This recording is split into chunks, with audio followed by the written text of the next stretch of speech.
Oi, meu nome é Mônica, eu sou escritora e professora de inglês. Eu criei esse canal para compartilhar com vocês as minhas leituras, o meu amor pelo Stephen King e o meu processo de escrita. Hoje eu vou falar sobre a Juliana Daglio.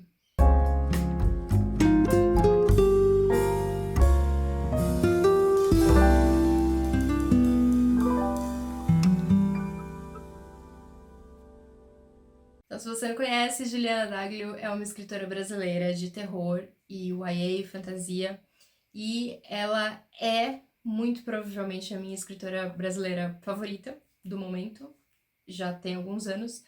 E ela tá com um livro novo pra sair, que chama Pessoas Boas Também Vão para o Inferno. Eu pude ler o primeiro capítulo desse livro e eu vou contar pra vocês quais foram as minhas impressões. Foram ótimas, tá? Já digo isso, já adianto isso, que minhas primeiras impressões foram excelentes. Então, o livro acompanha duas irmãs, a Vanilla e a Apple, que amei os nomes, que elas são filhas de um casal de hippies. E esse casal, eles estão. O pai descobre que tá com câncer. E é um câncer tratável, ele tem acho que 95% de chances de se recuperar, de ficar tudo bem. Mas mesmo assim, eles não querem que as filhas fiquem vendo, né? Presenciem todo o tratamento, quimioterapia, coisa e tal.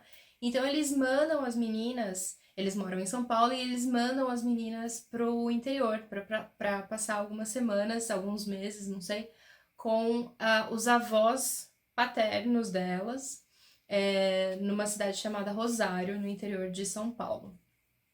Bom, o avô, esses avós, né, delas, eles são bem conhecidos na cidade, eles têm várias propriedades ali em Rosário, então eles são, de certa forma, influentes na cidade. Só que o avô, ele sofreu um acidente alguns anos atrás, aconteceu alguma coisa alguns anos atrás que ele ficou cadeirante. Então ele não se comunica, ele anda de cadeira de roda, ele usa fralda, ele precisa de ajuda para comer, né? Então, quem cuida dele, né? Ele precisa de cuidados o tempo todo, né? E quem cuida dele é a esposa, a Olga, que é a avó das meninas, e é para essa casa deles que as meninas vão. Esse primeiro capítulo do livro, né, que foi o que a Ju adiantou, ele é narrado em primeira pessoa pela Vanilla. Então, a gente percebe, né, o mundo e os outros personagens pelo filtro, né, da Vanilla. E ela descreve a avó, né, ela pensa que a avó Olga é uma megera. Por quê?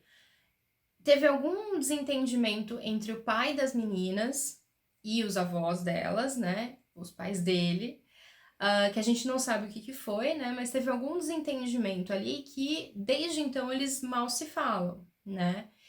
Então, a Vanilla, ela reflete muito, ela propaga muito essa coisa, essa opinião que o pai tem sobre os pais dele, né? Então, ela retrata a avó como uma megera. Só que quando as meninas chegam lá na cidade de Rosário e a gente conhece a Olga, apesar da gente ver, né, pela descrição tal, que ela é realmente uma mulher firme, né, uma mulher bem, assim, mandona, parece, né, bem organizada tal, ela gosta muito das meninas, né, e ela tá muito feliz de receber as meninas lá. Então, logo no começo já quebra essa ilusão de que a avó é uma megera, né. Então, assim, qualquer que seja o desentendimento que tenha acontecido entre o pai delas e os avós, não se propaga às meninas, né? Da parte da avó, não se propaga às meninas. Ela tá super feliz de receber as netas lá e tá, assim, querendo cuidar delas e tudo mais. Bom, vamos falar então da Vanilla e da Apple, né? Das irmãs. A Vanilla, se eu fiz a conta correta, a Vanilla tem 19 anos, ela se formou no ensino médio, mas ela não foi para a faculdade, ela foi trabalhar numa loja de discos. Então o livro se passa em 95, aliás. Então, por isso, né, loja de discos. Ela trabalha numa loja de discos, ela gosta de Nirvana, ela é toda grunge, assim. Ela toca numa banda com o pessoal da loja. Ela tem todo esse visual grunge, assim, mas ela é um amorzinho de pessoa, né? Ela é muito querida, muito protetora com relação à irmã, né? E ela, tipo, é uma boa filha, tal, quer fazer tudo que os pais querem que ela faça, todo esse tipo de coisa.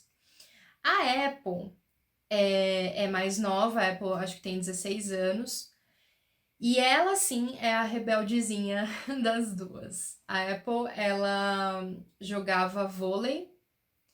Vôlei? Isso, a Apple jogava vôlei na escola e jogava muito bem, a ponto de estar quase sendo chamada para a seleção brasileira, né? Só que no meio dessa história do câncer do pai e de elas terem que ir para Rosário e tal, a Apple, assim, toda adolescentezinha revoltada, ela ficou muito chateada com isso, muito revoltada e tal. Então, numa bela noite, isso acontece antes da história começar, né? Numa bela noite, ela foge com um namoradinho, né? Vai andar de moto com um namoradinho. E eles sofrem um acidente na estrada. E o cara deixa ela cai, se machuca e o cara deixa ela lá e foge.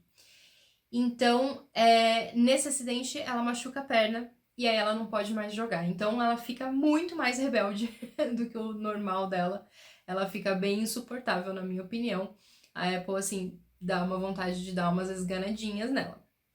Mas nada fora do normal de uma adolescente de 16 anos, né? Mas a Vanilla é super protetora, a Vanilla aguenta, a Apple fala umas coisas pra ela nesse primeiro capítulo que, gente, se fosse minha irmã. Mas a Vanilla aguenta, a Vanilla tem paciência, ela é toda boazinha com a irmã. Antes do capítulo 1, a gente tem um prólogo que se passa em 85. Então, o livro se passa em 95, o prólogo 85. Então, tem aí 10 anos de diferença entre uma cena, né, e a outra, né? Entre o prólogo e o primeiro capítulo. Nesse prólogo, a gente acompanha um pouco do avô das meninas, do seu Teodoro. Esse avô, eu preciso colar aqui só para ler direitinho. Ele tem um salão, né? A família tem um salão de exibição, tal, e ele tá exibindo lá uma exposição de tortura medieval de Versalhes. Bem anos 90, né? Uma coisa assim, uma exposição de tortura medieval de Versalhes. Então, essa exposição, entre aspas, que eu vou fazer um quote direto do livro, tá? Corria o mundo mostrando os instrumentos que afirmaram serem verdadeiros, nos quais milhares de pessoas tinham sido torturadas e mortas durante séculos. Por isso que eu disse bem cara de anos 90, né? Por quê? Porque essa exposição, ela era para crianças, né? Para as escolas, não só para crianças, mas escolas iam visitar essa exposição. Bom, então o seu Teodoro tá ali recebendo as crianças de Rosário, né? As escolas de Rosário, e um belo dia vai até ele, né? Vai até o salão, uma turminha de 7º ano, que, né, vai a professora junto com os alunos. Nessa turminha a gente tem o JP, que é o aluno mais, eu acho que só porque ele era mais alto ele tava na frente da fila dos meninos ali, não sei. E tem junto atrás dele um outro personagem, que eu não lembro o nome, mas que era o algoz do JP. Era o cara, o menino que tava sempre xingando ele, sempre implicando com ele e tal, né? Tipo, um não descolava do outro ali, eles estavam sempre brigando. Bom, eles vão na exposição, veem tudo, aquela coisa horrorosa, legal, mas horrorosa.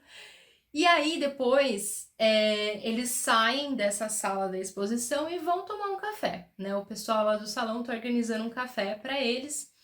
E no café, a professora percebe, né? Eles percebem que tá faltando, né, 2 alunos. O JP e o menino que enche o saco do JP. Nisso, eles começam a ouvir barulhos lá da sala onde estavam os instrumentos lá de tortura. Corre todo mundo pra lá e o que acontece, né? O JP, os dois são mortos, o JP dentro da Dama de Ferro, né? Que pra quem não sabe, Dama de Ferro é tipo caixãozão, né? Em forma de pessoa, cheio de estaca dentro, né? Que aí você fecha e põe a pessoa lá dentro e fecha aquilo e, né, perfura toda a pessoa. Então, o JP na Dama de Ferro e o outro menino preso na roda de Santa Catarina, que é uma roda lá que gira e a pessoa fica completamente, né, quebrada ali. Bom, os 2 meninos morrem e o seu Teodoro, ele vê ali alguma coisa, alguma sombra, não fica muito claro o que é, mas ele vê uma presença, alguma coisa, assim, obviamente não bem intencionada, né? E aí corta a cena. Eu achei maravilhoso, eu adorei esse prólogo. E aí, voltando para 95, a gente vê lá pelo ponto de vista da Vanilla, né? Que esse salão onde aconteceu tudo isso é vizinho da casa onde elas estão, ou seja, da casa dos avós. Eu não tenho certeza se tem alguma conexão entre os prédios, entre o salão e a casa, mas tem uma conexão entre os terrenos, tenho quase certeza disso. Então a gente vê, a Vanilla vê, né? Tipo, ela olha da janela e ela vê o outro salão. E aí eu acho que foi a Apple que comentou durante a viagem delas que por causa desse acidente que teve em 85 e tal, o avô delas ficou, a família toda, né, ficou com uma reputação muito mal na cidade de Rosário. Então o avô ficou sendo conhecido como, tipo, velho assassino, né? Então ela comenta que seria, por causa disso, seria muito difícil para elas, para as netas, se enturmarem naquele ambiente. Então, assim, foi o suficiente pra me prender, pra eu querer mais. Eu amei essa história, eu amei esse prólogo, esse primeiro capítulo. Eu quero muito saber o que acontece no resto da história. Aparecem alguns personagens de outra série da Ju, né? Da série do Lago Negro. E eu adoro quando ela faz isso, porque ela fez isso em Cidade das Orações Perdidas também. E eu adoro, eu acho demais, porque, tipo, ela tá compondo ali o cenário dela, né, o interior de São Paulo, e deixando claro, né, que todas essas obras acontecem no mesmo universo. Eu acho isso fantástico, eu gosto muito de perceber. Essa é um dos grandes prazeres, assim, de você acompanhar um autor ou uma autora e ler todos as obras, né, ler todos os livros dessa pessoa, porque você começa a pegar essas coincidências, você começa a compor aquele universo junto com o autor. E isso é uma delícia. Então, se você não conhece Juliana Daglio e gosta de terror, suspense, de uma fantasia dark, cara, sério, o que você tá fazendo da sua vida, sabe? Eu não ia fazer isso, eu só ia falar desse livro que eu falei, eu não ia falar dos outros, mas eu vou falar porque eu acho que a Ju merece. Eu tô fazendo isso por conta e eu tô fazendo isso pra ajudar mesmo. Eu acho que se uma pessoa assistir esse vídeo e se interessar pelo que eu tô falando, eu já me sinto satisfeita, sabe? Eu ajudo a Ju e eu ajudo você a conhecer uma puta de uma escritora que, assim, eu tenho certeza que vai entrar pra sua prateleira lá de favoritos. Então eu vou falar um pouquinho de todos os livros da Ju que eu li. E são alguns, então anota aí. Se prepara para tomar notas. Em Uma Canção para Libélula, que ainda é um livro assim que eu me emociono toda vez que eu penso nele. A gente acompanha a Vanessa, que é uma brasileira, uma garota brasileira, mas ela é uma pianista de muito, muito sucesso na Europa. Então ela não mora no Brasil, ela mora na Europa. Só que ela faz turnê lá, tal, super chique. Só que ela tem um passado e uma história, um relacionamento com o Brasil muito pesado, né? Ela tem uma história familiar e uma carga emocional muito pesada. Ela tem depressão e essa doença dela é uma coisa muito presente na vida dela, uma coisa que ela não superou. Quando ela era uma criança, né, bem pequenininha, ela escreveu, ela era fascinada por libélulas e ela compôs uma canção para a libélula, né, para demonstrar a paixão que ela tem por libélulas. E essa canção é muito importante para a história, né? Bom, ela volta para o Brasil, ela tem que encarar várias questões familiares e basicamente aprender a conviver com a depressão dela. É um livro sobre depressão, é um livro com gatilhos vários, então eu recomendo aí a cautela na hora de ler, na hora de pesquisar, mas é um livro que vale muito a pena, que me tocou demais e que mudou muito a minha vida. E é um livro que, como eu falei, eu me emociono toda vez que eu penso sobre ele. Bom, Uma Canção para Libélula eu li no Kindle, então eu não tenho para mostrar aqui. Os próximos que eu vou falar, eu tenho. Eles estão aqui em cima de mim. Mas eu não vou pegar pra não, pra não deixar um buraco aqui, deixar minha estante banguela bem em cima de mim. Eu vou colocando aqui pra vocês as capas, tá? Eu vou falar primeiro então de Lacrimosa, onde a gente acompanha a Valerie Green, uma detetive que tem um poder sombrio aí, uma coisa estranha que ela nunca entendeu direito. E ela e o parceiro dela, eles são chamados para investigar o desaparecimento de um pai e uma filha, uma garotinha. A Jucas, garotinha dela, né? E aí eles se envolvem numa história muito louca que vai aflorar, vai fazer aflorar esse poder da Valerie. Então, assim, esse livro é para quem gosta de Supernatural. A Ju, pra quem não sabe, é super fã de Supernatural. E eu também sou, e eu vi muito Supernatural nesse livro. Então, é uma história para quem gosta de Supernatural ou coisas do tipo. É um suspense policial, tem investigação, tem mistério, tem um terror gostoso, tem demônio.